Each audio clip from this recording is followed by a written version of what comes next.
Next, I have the very great pleasure of introducing our keynote speaker. So I'm excited to welcome Dr. Jessie Truszczynski. She is the Chief Science Officer for Riverence, which is a land-based producer of rainbow trout and salmon and trout eggs in Idaho and Washington. Before Riverence, Jessie led the Eagle Fish Health Lab for the Idaho Fish and Game. And before that, she was an associate professor at Southern Illinois University. So she's had a long career in fishes. She is a past president of the American Fishery Society and author of the book Understanding Aquaculture. We are delighted that she was willing to join us today. So please join me in welcoming Dr. Truszczynski. Thanks, Jessie. Good morning, everyone, and thank you very much for inviting me to be a part of Great Lakes Aquaculture Day and to be with you virtually. As scientists, fish farmers, and managers, we are often focused on the details, and that's important. But it is easy to lose sight of the forest in all of those trees and forget why we're here, why we're in this profession, and why we're raising fish. So today you're going to see a lot of presentations about how we raise fish, but I want to start things off today by talking about why we raise fish. We culture fish to support fisheries and to perpetuate all of the real, tangible resources and intangible benefits that fisheries provide. As fish farmers and fisheries professionals, we may take the value of fish for granted, but not everyone else immediately recognizes the many different reasons that fish matter. And it's our job to help them connect those dots and to think, vote, and ultimately act in support of aquatic conservation and a thriving aquaculture industry. Fish feed us, they provide us with jobs and the chance to relax and reconnect with the natural world. By providing ecosystem services, fish support our lives without our even being aware of it. And they are, of course, an integral part of the natural and cultural legacy that we will ultimately leave to future generations. Now, when you're sitting at the office, you're probably not thinking, today I'm going to help preserve the cultural integrity and identity of my community. Or after lunch today, I think I'm going to make sure that my grandchildren's tables are set with wholesome seafood. But it is there, it's in what we do, and it's a part of our story. So why do we raise fish? To answer that question, I want to take a few minutes to remind ourselves of all the different ways that fish culture supports each of these aspects of fisheries. First and foremost, fish are food. Seafood is an essential source of nutrition throughout the world, providing protein and other key nutrients, often in places where those things are needed most. Even in places where food security isn't threatened, seafood is still an important part of our food culture. That's certainly true in the Pacific Northwest, where I grew up, but anyone that's been to a Friday night fish fry in the Midwest or a low country boil in the Southeast knows that seafood holds pride of place in cultures almost anywhere you go. Up until the 1990s, almost all of our seafood came from the oceans. Although capture fisheries landings have stabilized around 90 million metric tons per year, many scientists argue that this doesn't reflect sustainability, rather it just reflects increasingly efficient fishing methods. At the end of the day, 80% of fish stocks are considered fully exploited or in decline. So the bottom line is that we're unlikely to get more food from our oceans. And in the future, if anything, we may get a bit less. Aquaculture has emerged to fill this growing seafood gap. Half of all the seafood we eat worldwide comes from farms, and that's only a share that's going to continue to grow. But mostly that's been growing in places other than the USA. The vast majority of seafood that Americans eat comes from somewhere else. And that's not really a sustainable practice, particularly as the rest of the world begins to consume more of their own seafood and export less of it to us. So for our own food security and the security of food supplies throughout the world, we have an obligation to raise fish to satisfy demand for seafood without decimating wild fisheries. Now, certainly commercial aquaculture contributes to local and global economies, but so do the fish that we raise to support recreational and commercial fisheries. Hatcheries are essential now and perhaps will be even more so in the future for putting fish in the nets of anglers, commercial fishermen, and tribal communities. The U.S. Fish and Wildlife Service has estimated that its National Fish Hatchery System stocking programs, so these are just the federal hatcheries, not the state programs or private operations that raise fish for fisheries management. The National Fish Hatchery support 13.5 million angler days, generate more than $550 million in retail sales, and ultimately support more than 8,000 U.S. jobs. Recreational fishing is a major economic driver. That's probably true more so in the Great Lakes, maybe than anywhere else in the country. And a pretty good chunk of that is associated with the stocking of farmed or hatchery origin fish.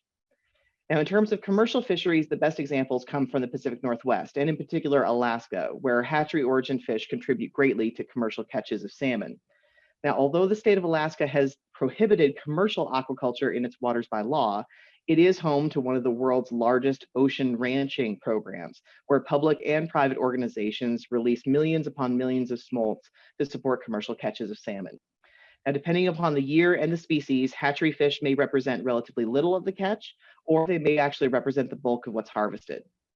We raise fish to help keep these fisheries thriving, whether they are recreational or commercial. Now, I just mentioned the importance of hatchery-supported recreational fisheries in the context of economics, but recreational fishing is about more than just dollars and cents. We raise fish so that people can have experiences like these, spending a beautiful day on the water, feeling that tug at the end of the line, and remembering why it's so important to conserve fisheries and wildlife, to maintain public lands and fishing access, and so forth. Now, there are parts of the world where natural fisheries recruitment is sufficient to maintain incredible fisheries. I live in Bozeman, Montana, and we are fortunate to have some really incredible river fisheries for trout that aren't supported by stock enhancement. But that's a testament to the resilience of the fish themselves and a credit to the fisheries managers in these places. But it does have at least as much to do with the level of fishing pressure and environmental degradation as anything else. Efforts to protect intact aquatic habitat and restore degraded systems have yielded impressive gains for fisheries recovery, but it's foolish to think that we'll be able to turn back time for entire landscapes and restore things to the way that they were before European colonization of the Americas. Whether you're a part of a Native American community or your family immigrated here in the recent or distant past, fishing is a part of our cultural identity. We raise fish to create and maintain fisheries in these modified systems so that future generations can enjoy fishing as much as these guys on the slide do. Remember too, that when anglers purchase licenses, stock their tackle boxes, and ultimately fuel their boats, they are supporting broader conservation efforts through the taxes and fees that they pay. So we raise fish for all of the biological, social, and cultural reasons that recreational fishing matters. Anglers aren't the only ones that are interested in catching our fish. Fish are a critical link in the food chain, keeping forage populations in check and avian and mammalian predators well fed. Not something that we often think about, but we raise fish so that they may be eaten in order to help keep these aquatic food webs functioning. This figure on the left shows the number of Chinook smolts that were entering the Pacific Ocean along the US and Canadian coastlines, with hatchery origin fish in the solid boxes at the bottom and wild origin smolts in the hatched boxes at the top. And there's a couple of points to take away here. First, the number of smolts has nearly doubled since 1975. First, as a result of increased hatchery inputs, and more recently as a result of increased productivity in wild populations, primarily those that are found in the Columbia River. Now, sure, the hatchery folks would rather not see so many of those additional smolts going directly into the gullet of a marine mammal, but that is part of how these creatures co-evolved and coexist. A great many Chinook and other smolts are produced either in wild or hatcheries to feed orcas, harbor seals, and California and stellar sea lions. Without the fish that we raise, populations of these mammalian predators would not have been able to rebound from their population declines that resulted from the loss of their wild origin prey. So we raise fish to conserve the fish themselves, as well as the other species that rely on them. An estimated 99.9% of all species that have ever lived on Earth are now extinct. The roughly 8.7 million species that remain are the fortunate 0.1% whose ancestors survived a series of mass extinction events, each having wiped the slate of life nearly clean. Now, some say that it's better to be lucky than to be good. But over the course of evolutionary time, the life that remains on Earth has been both. But for many species, their luck may be running out. Many fishes will survive the current Anthropocene extinction, but not all of them. In fact, many fish species have already been lost, including more than 50 North American freshwater taxa in the last century alone. But it's safe to say that this number would have been substantially higher if fish culturists were not raising fish in order that these imperiled species simply continued to be. Without hatcheries, it wouldn't have been possible to rescue thousands of McCloud River red bands and other imperiled native salmonids from droughts that threatened to bring their evolutionary saga to a shameful, suffocating end. Without hatcheries, the Snake River sockeye salmon would have been relegated to history books long ago, the legend of Lonesome Larry being a sad footnote in an all too common tale. But because of hatcheries and the expertise of fish culturists, both of these iconic species still exist, and they're actually making modest but steady gains towards recovery.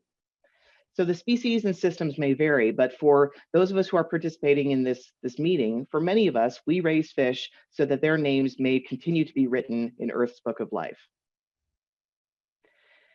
Fish and fishing are a part of who we are, regardless of where you are in the world. Folks in the Western USA may recognize the Haida tale of the salmon boy and other fish tales, but fish and fishing are really central to the subsistence and ceremonial practices of Indigenous people, and they figure prominently in the myths and the stories of other people around the world. Thanks to Marvel Comics, Thor, the Norse god of thunder, is well known to us, as is Loki, his trickster brother. But it's actually Loki's son, Jormungand, who's an immense sea serpent whom Thor has to defeat during Ragnarok in order to save Asgard from the end times. So the movie isn't really quite so accurate. There's actually a fish involved. According to Japanese myth, earthquakes are caused by the thrashing of a giant catfish that's trapped underneath the island nation.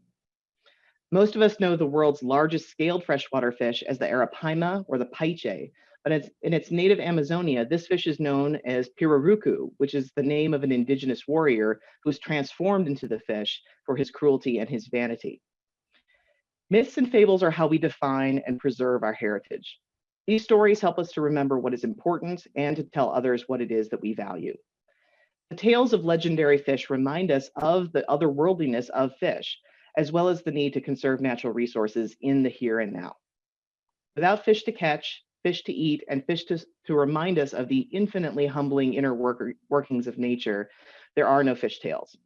There are no salmon people of the Haida Gwaii. There are no kui-ui eaters of the Pyramid Lake region in Nevada. And I would argue that there's no you and me. It might seem a little bit grand, but I believe this to be true, that we raise fish to nourish our bodies as well as to nourish our souls.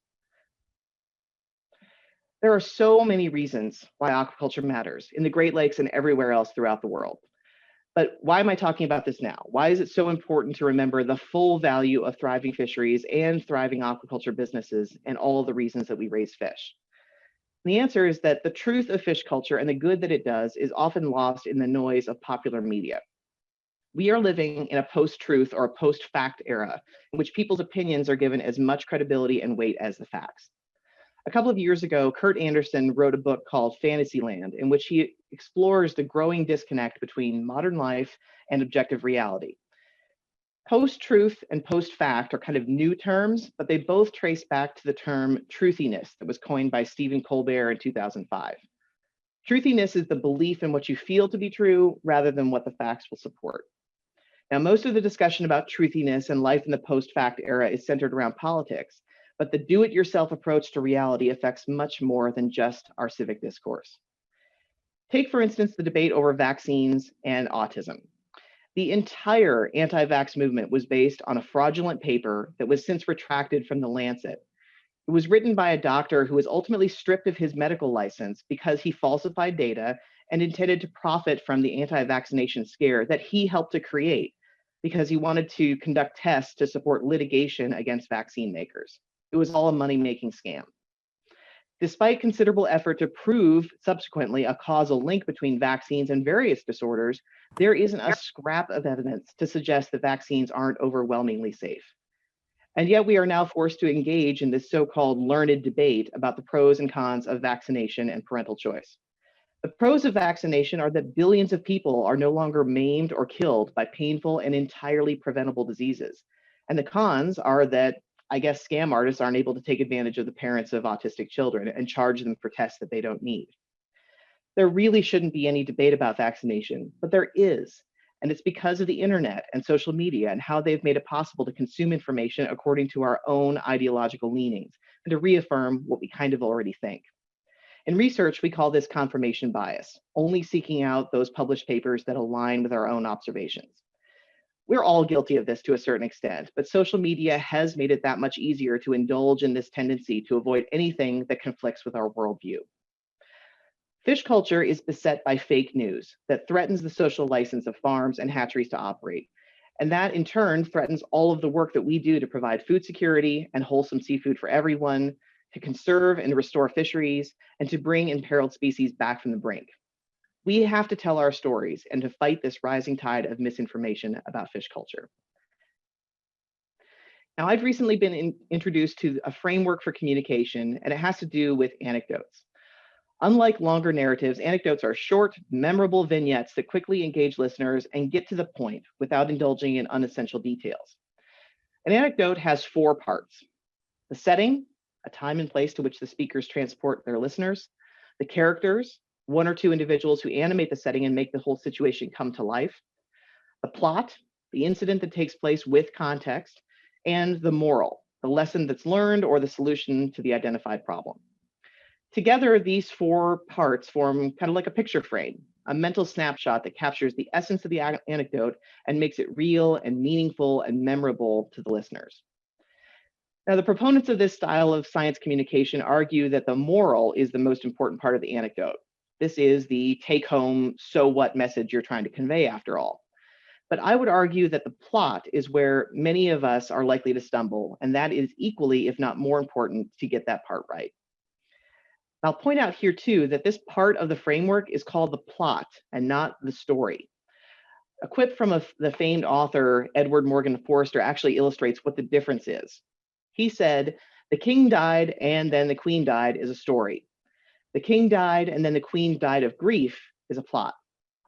The basic facts are the same in both cases, but knowing the cause of the queen's demise provides a much richer context and stirs an emotional reaction to both of these deaths.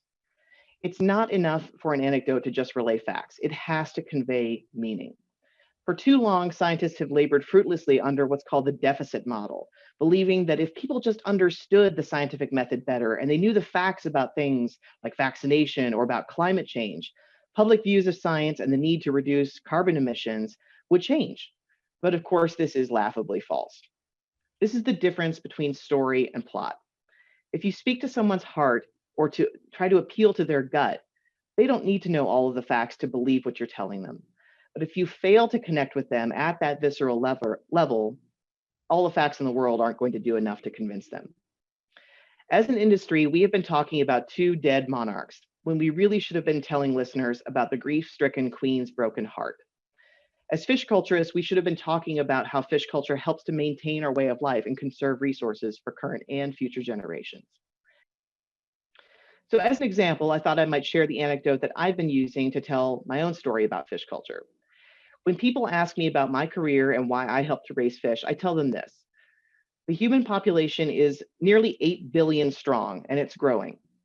Every day, hundreds of millions of those people go to bed hungry. Seafood provides food security where it's needed most, but we know that the ocean isn't a bottomless resource. If we try to feed the next billion people that will be here in 10 years or 20 years or whenever that happens, if we try to feed them all with wild caught fish, the oceans are soon going to be empty. We can't just go catch more fish, but we can raise them. And through aquaculture, we can have our fish and eat them too. That's why I get up in the morning. That's why I do what I do. And I think many of your stories would illustrate a similar motivation. We raise fish because without farm-raised fish to fill our bellies and without hatchery supplementation, fisheries would dwindle, rare species would blink out of existence, and ecosystems would falter. There would be less fish, less clean water, less financial stability, less resilience to change, less of everything that we consciously or unconsciously rely on aquatic ecosystems to provide, and ultimately less conservation-minded people to care about any of that. People don't care what you do, they care why you do it. We raise fish for many compelling reasons, and it's up to us to share our stories and our anecdotes in a way that's simple, sticky, memorable, and speaks to people's hearts as much as their minds. Waves of misinformation wash over the public consciousness, but fish culturists are not powerless against the rising tides of this do-it-yourself, post-truth reality. And we have mourned the old ways of sharing our work long enough. It's time to move on and to find more productive ways to cope and to communicate. In his final thoughts on the way forward in this post-factual fantasy land, Kurt Andersen offered a few recommendations. What is to be done, he asked. Well, first we must call out the dangerously untrue and unreal, and we must fight the good fight in the public sphere. This doesn't mean that you need to get into arguments with strangers on street corners, but don't give your acquaintances and friends and family members a free pass. When you hear someone say something that's blatantly false about vaccination or about climate change or about fish culture, speak up. Point them in the direction of truth and take a few minutes to walk that path with them. There are no better standard bearers for fish culture than the people who actually raise fish, the people that are participating here today. and ours is a story that's worth telling. Progress is not inevitable, but it's not impossible either. And when you leave the comfortable confines of your home, and when we're done with this conference for the day, we go back out into the real world, which is full of critics of fish culture, we must take heed, but we should also take heart and tell the story of why we raise fish and why fish and fish culture matter. Thank you very much. Thanks very much, Jesse. That was a thought-provoking and really fantastic presentation. I really like the thinking about the way to tell your story in a short anecdote. That's really wonderful. We do have one quick question. What is the general response to folks that emphasize the need to reduce efforts with hatchery-raised fish to reduce pressure on native fish environments? How is that balance found? Does that make sense to you? Yeah, so I mean, I think there are some people out there that say, well, if we just stopped stocking hatchery fish, these populations would rebound. And it's really the hatchery fish that are the problem in many of these systems that are stocked. And I think the bottom line is that it's not a one size fits all, right? You can have habitat restoration, you can have control of fishing pressure, and you can have hatchery enhancement. And really, that's kind of the approach to modern fisheries conservation, is what we call the three-legged stool, right? So it's hatcheries, it's harvest control, and it's habitat. In the Pacific Northwest, we also would add hydropower to that as a part of the approach. But I think we can also look back to our history. There was a time where we didn't stock any fish, and all we tried to do was let the habitat do what the habitat's going to do and try to prevent people from overharvesting fish. And it didn't work. And for generations, fisheries continued to dwindle and dwindle and dwindle. And so we know that hatcheries by themselves don't work. We know that harvest control by itself doesn't work. And we know that many of the habitats that we're trying to protect are already, we can't fix them. They're almost unfixable. We could try in some places and preserve habitat, but we can't do any of these things independently in a vacuum. And we need all of those solutions to be in play to have any hope of durable solutions to fisheries conservation problems. Great. Thanks very much.